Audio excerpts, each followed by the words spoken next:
오늘은 추수감사주일입니다. 말 그대로 11월 풍성한 계절, 모든 것이 풍성하진 않습니다만 그래도 풍성함을 느낄 수 있는 앞에 있는 다양한 과일들 또 야채들을 보면서 채소들을 보면서도 이것을 주신 분이 하나님이시다라는 걸 믿으면 우리가 감사할 수밖에 없어요.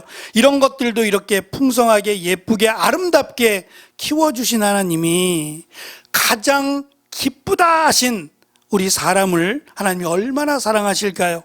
시간의 흐름에 따라 어쩔 수 없이 우리가 쇠하여지는 것은 어쩔 수 없다 해도 반대로 생각하면 하나님의 나라가 가까워지는 거 아닐까요? 그래서 사실 감사주일이라고 성경은 우리에게 말씀하고 있어서 우리가 감사하자라고 다짐하는 시간을 갖지만 우리가 감사해야 될 특별한 이유가 있어서 함께 말씀을 나누고자 합니다.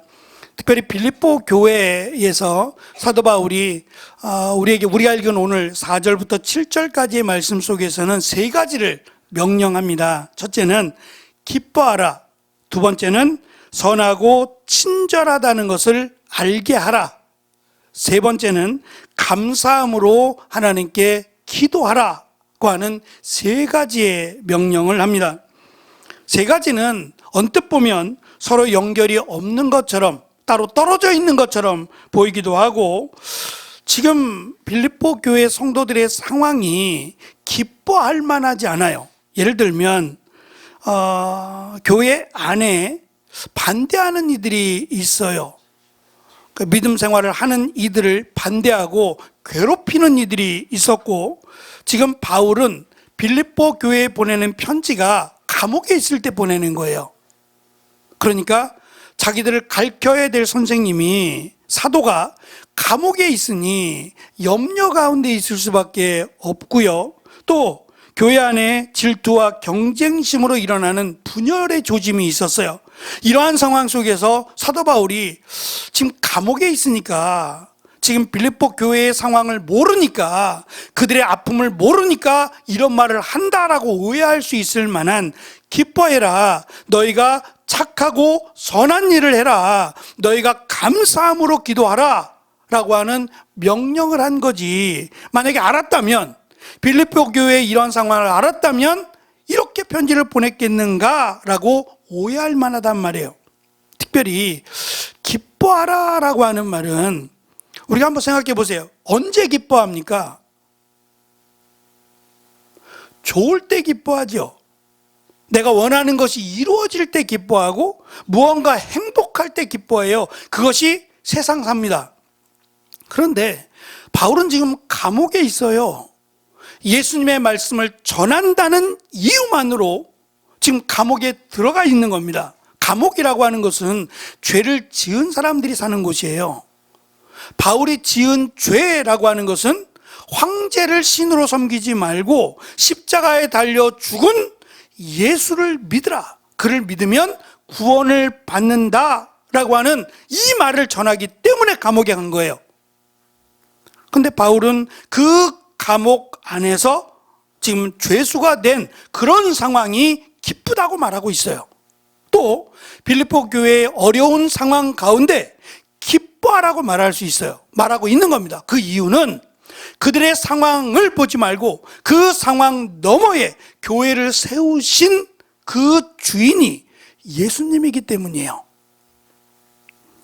그래서 어려움 가운데 근심과 고통 가운데 기뻐해야 될 이유가 분명하게 있다라고 바울은 전해주고 있습니다. 특별히 기뻐하라 라는 말과 더불어 항상 기뻐하라고 가르칩니다. 늘 기뻐하라는 얘기고 어떠한 상황에도 기뻐할 수 있어야 된다라고 강조하는 겁니다. 내가 힘들고 어려움 가운데 또는 여러 가지 말할 수 없는 아픔 가운데 기뻐해야 될 이유는 그 하나님이신 예수님이 나를 하나님의 나라로 천국으로 인도하기 위해서 인간의 몸으로 오셨고 십자가에 달려서 우리의 죄를 대신하여 죽으셨기 때문이에요.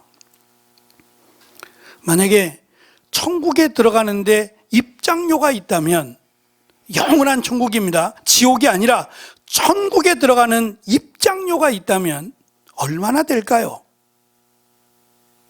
우주선을 타려고 이제 곧 우주선을 탈 때가 될지도 모르겠어요. 비행기 타듯이 우주선을 타고 저 우주를 관광할 날이 멀지 않았어요.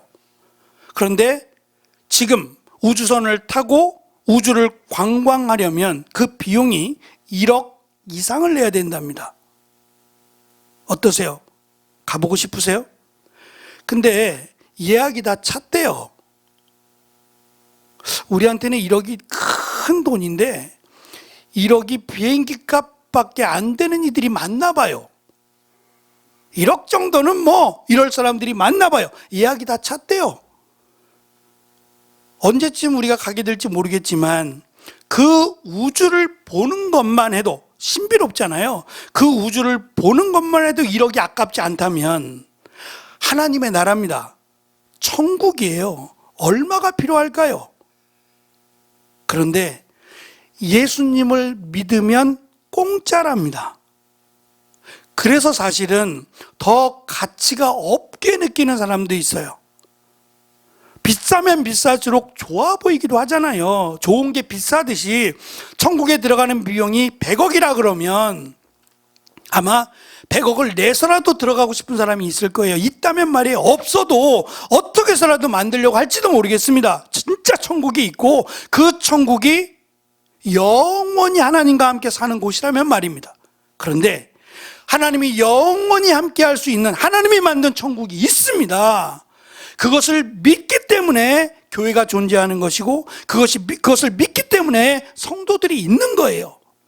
이 천국은 교회만 전해줄 수 있는 하나님의 비밀입니다. 이 천국이 있는데 이 천국은 예수님이라고 하는 우리의 죄를 대신하여 죽기 위해 인간으로 오신 하나님이신 그 예수님이 십자가에 달려 죽으심으로 우리의 죄를 대신하여 죽고 3일 만에 부활하심으로 그를 믿는 자는 하나님의 나라에 들어가게 하신다고 약속을 하셨어요.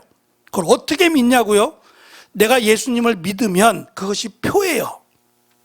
걱정하지 마세요. 내가 아무것도 안 받았는데 뭐라도 나에게 손에 쥐어주시지 이렇게 안 해도 그거 잃어버리면 어떡할 거예요? 종이 쪼가리 티켓이라도 하나 주셨는데 이걸 잃어버리면 어떻게 못 가잖아요. 그게 아니라 내가 예수님을 믿으면 예수님이 하나님이신데 그 예수님이 우리의 죄를 대신하여 죽으셨다는 걸 믿으면 예수님을 사랑하고 예수님을 믿으면 그게 증거예요. 천국을 간다는 거예요. 그러니 내가 이 땅에서 힘들고 염려와 근심 가운데 있더라도 기뻐해야 될 이유가 분명하게 있다는 거예요. 두 번째는 개역개정 성경은 이걸 관용이라고 번역을 했고 우리 성경은 선을 행하라, 착한 마음 선을 행하라고 풀어서 설명을 했어요. 사실 이 말은 물질과 관련된 말이었대요. 물질과 관련해서 넉넉하게 쓰라는 말이었대요. 그러면 왕이나 통치자들처럼 베풀 수 있는 위치에 있는 사람이라면 그래 내가 이걸 베풀지 저 사람에게 나누어주고 베풀어 줄 수 있지 라고 할 수 있지만 없는 사람은 어떻게 해요? 당장 먹을 것도 없는 이 사람이 뭘 베풀 수 있겠어요? 근데 이 말은 또 다른 의미가 하나 있는데 어떠한 상황을 대처하는 태도를 가리키는 말이기도 하대요. 무슨 말이냐면 지금 교회 안에 이들을 시기하고 미워하고 질투하고 괴롭히는 이들이 있어요. 그들을 대할 때 내가 그들을 넉넉한 마음으로 그들을 사랑하는 마음으로 그리스도의 마음으로 대하라는 거예요. 왜냐? 원수는 누가 갚는다고요? 내가 갚는 게 아니라 원수는 하나님이 갚으실 걸 믿는 거예요. 그래서 미운 사람 우리 속담에 있죠. 뭐 하나 더 준다고요? 떡 하나 더 준다며요. 그랬더니 떡 하나 더 준다 그랬더니 왜 떡 하나 더 주냐 그랬더니 먹고 체하라고. 먹고 체하라고 준대요. 그런 말이 아니에요. 밉지만 떡 하나 더 주는 마음으로 살아가면 내가 편하다는 거예요.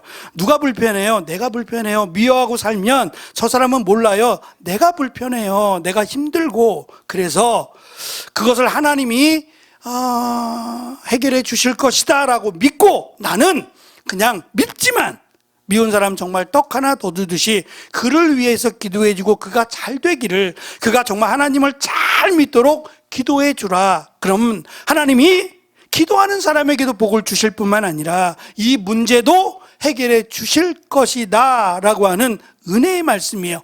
마지막 말씀이 지금 항상 기뻐하고 감사하라라고 하는 말씀입니다.